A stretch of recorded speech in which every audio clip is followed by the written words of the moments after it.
Mandeville heist bordering on terrorism, says Bailey. 4, including woman, arrested, $2.5 million recovered. Mandeville, Manchester, even as Bailey, Deputy Commissioner of Police, DCP, revealed that 4 people, including a woman, have been arrested and $2.5 million recovered following last Friday's attack on a beryllium crew in Mandeville. The total amount stolen is yet to be disclosed. That attack, which has caught national attention, I just want to point out that we are conducting a high-level investigation in that matter, and at this time I can report that we have arrested 4 persons, including a female, DCP Bailey said while addressing a press briefing at the Greater Portmore Police Station in St. Catherine on Wednesday. We have recovered so far over $2.5 million, added Bailey. He said the incident, which resulted in 5 people being shot and injured, is akin to terrorism. The investigation continues as we seek to bring those who are responsible for that act, which I consider to be something that is bordering on terrorism, when you can, at that time of the day, without any form of provocation, fire your weapon carelessly, injuring at least 5 people. 2 were seriously injured by that shooting, but we commit as an organization to ensure that this matter is properly investigated, he said. All those persons who are responsible will be brought to justice. I am confident that it will be done, he added. The attack on the beryllium couriers occurred shortly after 5 p.m. on Friday outside a branch of Scotiabank. Footage, which has gone viral, show men armed with high-powered weapons making their escape with 2 bags presumably containing cash. On Saturday, the police said a suspect was apprehended driving one of 2 vehicles in which it is believed that criminals made their escape.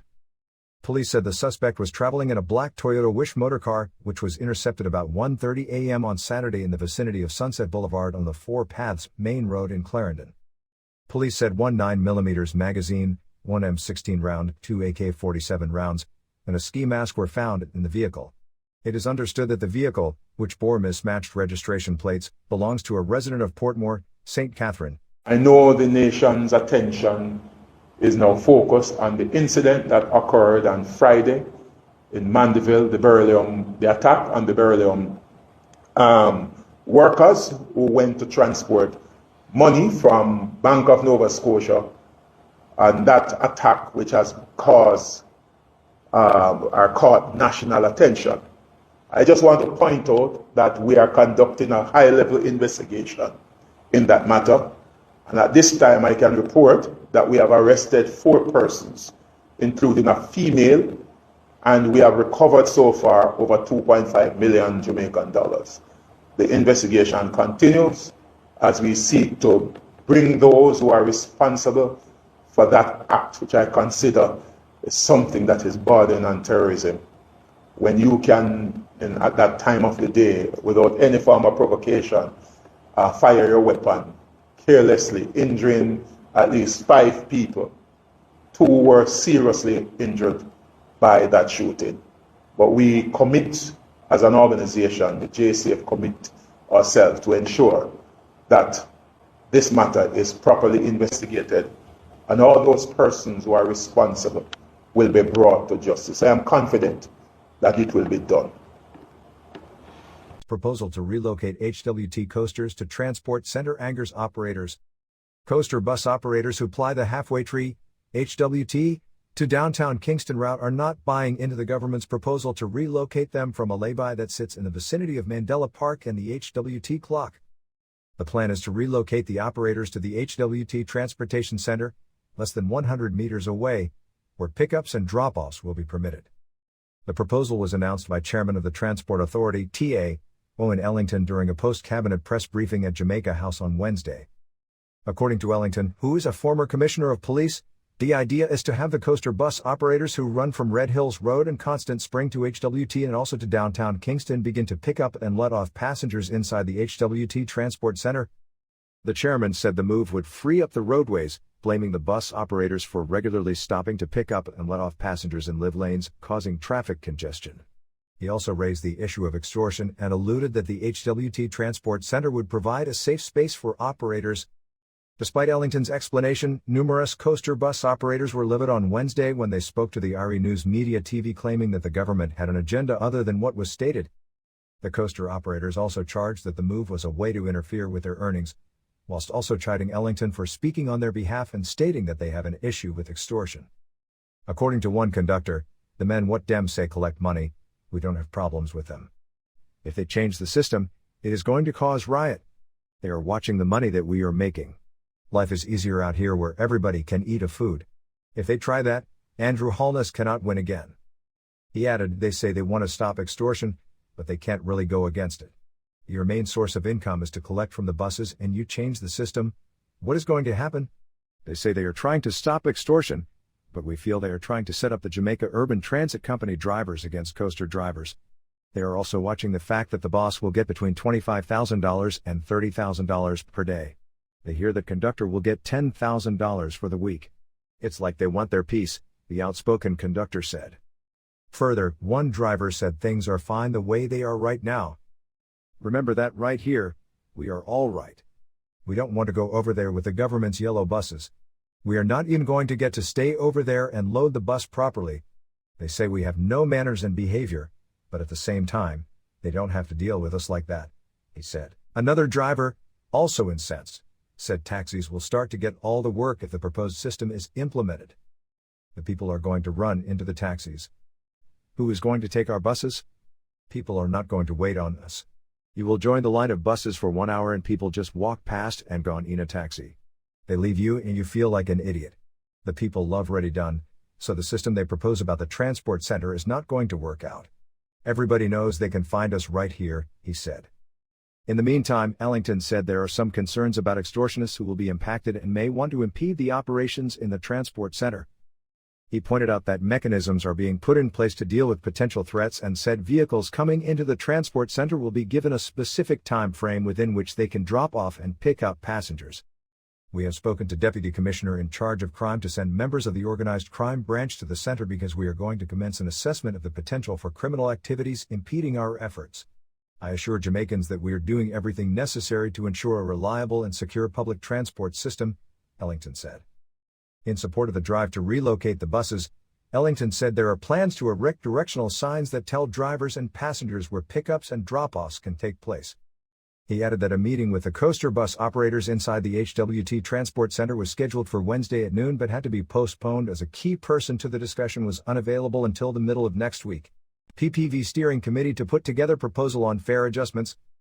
The newly formed Public Passenger Vehicles PPV Steering Committee is to put together a proposal to fine-tune fare adjustments for the transport sector. Minister of Transport Darrell Vaz made the disclosure during a post-cabinet press briefing held today at Jamaica House in St. Andrew. The first steering committee meeting was held 2 weeks ago, and another held on Tuesday, August 29.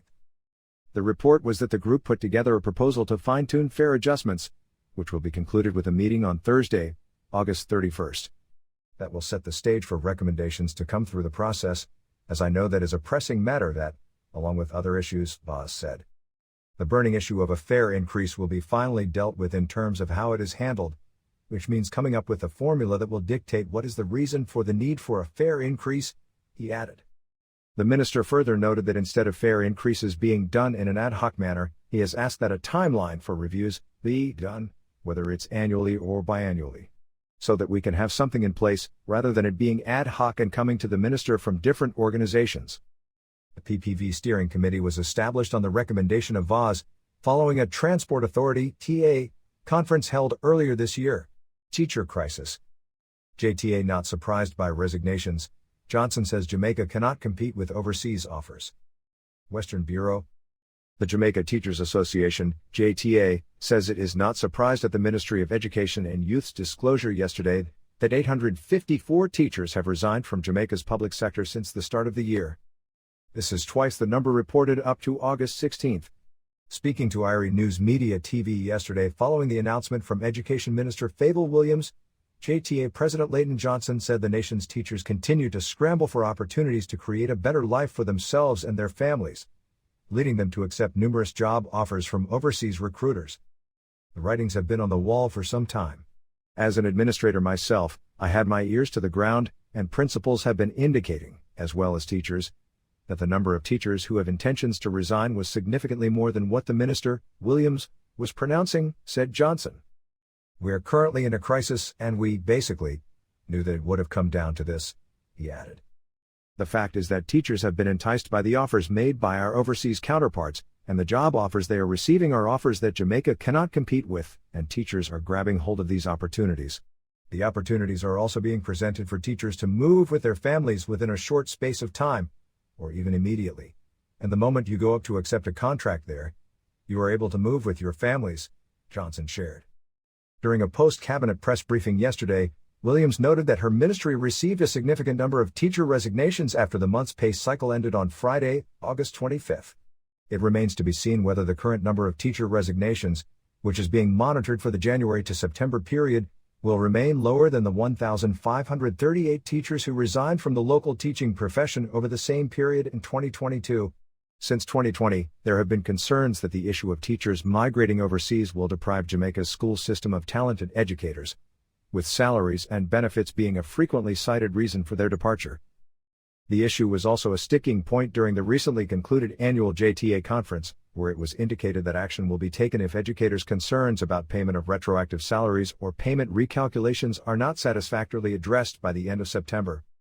In the meantime, Johnson acknowledged that there have been instances where teachers tender their resignations contrary to Section 54 of the Education Regulations of 1980. The regulation requires teachers who are permanent in the system to give 3 months' notice, and for those who hold temporary, acting, or provisional positions to give 1 month's notice. The JTA notes the fact that many persons would not have tendered their resignations within a timely fashion, and, of course, there is a stipulation within the code regulation. We will continue to urge our teachers, our members, to adhere to these stipulations and the code outlining how it is they are to resign from their position and the timeline they are to give, said Johnson. Nevertheless, notwithstanding that fact, teachers believe that if our country was in a position where it improved the compensation to teachers, many of them would have remained here and they would have been willing to go back into the classroom here. But the fact is that in getting the offers that will pay bigger and better, allowing teachers to realize their dreams and their aspirations, and being able to take care of their families, then our teachers have opted to go, Johnson admitted. Seaforth High on edge after principal's dismissal. Teachers at Seaforth High School in St. Thomas are insisting that normalcy cannot be guaranteed at next week's start of the new school year amid their continued disquiet over the dismissal of the principal. Calbert Thomas, who served the school for 33 years but who was officially appointed principal in 2018, was dismissed this year after being sent on leave in January when financial irregularities were uncovered at the school. The school's bursar, Noel Williamson, was also sent on leave but has since been reinstated. The Education Ministry conducted an investigation during which it uncovered a number of financial irregularities at the school, including the non-remittance of deductions. There has been some amount of unease at the school since the principal was sent on leave, which has intensified with his dismissal. Among the teachers and staff's concerns are that no clear reason was given for his dismissal and, further, that Williamson was reinstated while Thomas was dismissed. 2 weeks ago, disgruntled teachers, parents, and students staged a protest, calling for the principal to be returned to the helm of the school. The teachers had also warned then that a smooth opening would not be guaranteed if the principal remained off the job. A meeting was held yesterday at the school with the staff, personnel from the Ministry of Education and Youth Region 1, and members of the school board. Unanswered questions. However, according to one of the concerned teachers, the board members and the ministry were unable to explain why the principal was dismissed, claiming the matter was now before the court. From my perspective, I don't think the meeting was very fruitful because we still have a lot of unanswered questions, the teacher stated. All they are saying is that they found financial irregularities, but the media is saying none was found, so I don't know where the misleading information is coming from. But the teacher, speaking on behalf of his colleagues, who were clamoring for Thomas' return, said, as you heard from the last protest, no Mr. T, no school. So come Monday, we can't promise normalcy at Seaforth High. Meanwhile, Thomas, whose dismissal becomes effective on September 30th, is maintaining that he was unjustly dismissed while insisting that there is a personal vendetta against him by the school board. I would have had one of the best records at the school as principal, even at present when I am seeing the results for students who would have gone through COVID. Those students would have done very well in their exams, he said. According to Thomas, he has much more to contribute to the school, but in the meantime, he is concerned about the state of indiscipline at the school and how students are being treated and the number of students being transferred since his suspension. According to him, indiscipline is at its lowest and students have been turning up at his home to complain and to inquire about his return. Thomas also claimed that parents of more than 200 students have sought transfers while several other students have been sent on suspension. However, the school board chairman Dean Jones, said he was not aware of any issue with students seeking transfer. While indicating that he was aware of everything that was happening at the school, he said he did not wish to comment on the matter of student suspension. He also declined to comment on the principal's dismissal. As it relates to the promise by teachers that there may be some disruption come Monday, he said there are contingencies in place. Thomas, since his dismissal, has taken legal action and is seeking a judicial review of the board's decision to relieve him of his job. The matter is currently before the Supreme Court.